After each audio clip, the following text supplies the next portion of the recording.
ఏదన్నా మాట్లాడేటప్పుడు నోరు అదుపులో పెట్టుకొని మాట్లాడేటట్టుగా జరగాలని చెప్పేసి నేను ఈ విధంగా తెలియజేస్తున్నాను. వెంకటరెడ్డి గారు మీరు చెప్పండి, మీరు do you support such kind of non sensical words by Krishnaraju గారు?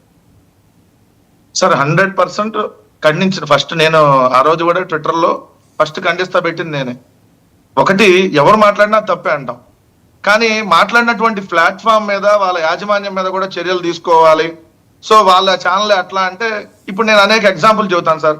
ఇదే మన ఛానల్లో కూడా మమ్మల్ని నంబూతులు తిట్టారు, ఇదే ప్యానలిస్టులు, ఇదే సజ్జా అజయ్ దగ్గర నుంచి మిగిలిన తెలుగుదేశం జనసేనలు అయితే అమ్మ లెక్కలే ఇవన్నీ తిట్టారు. దానికి ఛానల్ ఏం చేస్తుంది?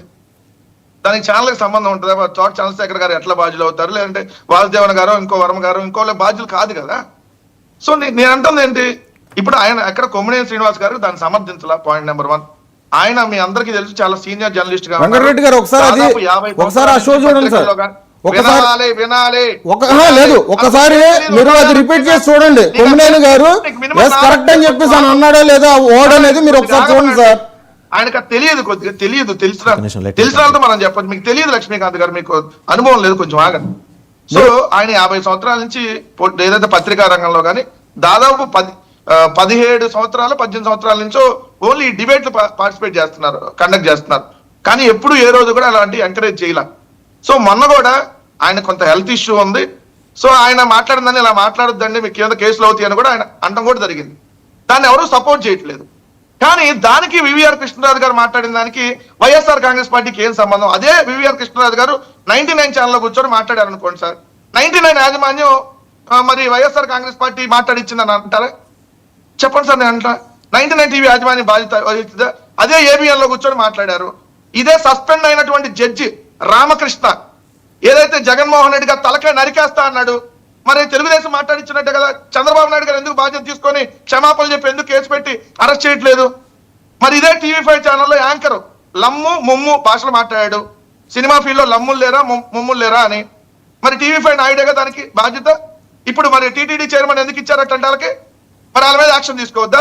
చేబ్రోలు కిరణ్ మాట్లాడినప్పుడు యాంకర్ మీద కేసు పెట్టాలి కదా.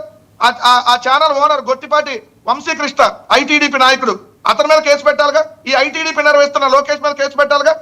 మనమేమో సాంప్రదాయాన్ని శుద్ధపోసులు, అవతలాడు ఏం మాట్లా బూతు బూతు బూతు బూతు, మనమేమో నభవంతు నా భవిష్యత్తు ఏం మాట్లాడినా. ఇదే ఆనం వెంకటరమణారెడ్డి రోజా నీకు బికినీ పంపిస్తా అన్నాడు. దేంతో తన్నాలండి? చైర్మన్ ఇచ్చారు, తన్నటం మానేసి కార్పొరేషన్ చైర్మన్ ఇచ్చారు. బోషిడికి అన్న పట్టాభికి కార్పొరేషన్ చైర్మన్ ఇచ్చారు. రోజా గారిని బ్లూ ఫిల్మ్ లో యాక్ట్ చేసి దాన్ని నీచంగా మాట్లాడిన బండారు సత్యనారాయణ వచ్చి తెలుగుదేశం పార్టీ ఎమ్మెల్యే ఏదైతే సైకో జగన్ చెప్పాడో లండన్ నుంచి ముండలను మింగటానికి వెళ్ళాడు. అక్కడికి నోట్ తీసి వాడండి. జగన్మోహన్ రెడ్డి గారిని పట్టుకొని ముఖ్యమంత్రి గారిని పట్టుకొని ఆ రోజు ముండలను మింగటానికి వెళ్ళాడన్న నారా లోకేష్ ఈ రాష్ట్ర మంత్రి, ఏదైతే మహిళా హోంమంత్రి సుచరిత గారిని సంకనాకమన్నటువంటి వ్యక్తి ఈ రోజు ఏదైతే స్పీకర్ అయ్యన్న పాత్ర ఏదైతే తొడలగొట్టి ఆ వైసీపీ నా కొడుకులను లాక్కొచ్చి తన్నాలి అన్నావా గ్రేష్మా ఈరోజు ఎమ్మెల్సీ. ఇదే రోజా కొవ్వును తిరుమల లడ్లో వాడారని చెప్పిన కిరాకార్పి వీళ్ళకి పెద్ద అధికార ప్రతినిధి. ఇదే మరి సీమరాజా ఏదైతే ముగ్గురు ముసలి ముంజులు ఒక చోట చేరాయని చెప్పి లక్ష్మీపార్వతి గారి గురించి మాజీ ముఖ్యమంత్రి భార్య, అలానే మంత్రిగా ఉన్నటువంటి రోజా గారి మీద ఆ రోజు మాట్లాడినటువంటి మాటలు ఇప్పుడు కూడా మాట్లాడుతున్న మాటలు, వీళ్ళందరూ ఏ పార్టీ అండి? ఏదో చించుకొని అసలు వాళ్ళని తన్నాలి ఆ ఎదవా ఈ ఎదవా అని మాట్లాడినాడు. మరి ఇప్పుడు వీళ్ళే ఎదవలు, వీళ్ళందరూ ఎదవలు కాదా? ప్రస్తుత హోంమంత్రి అనిత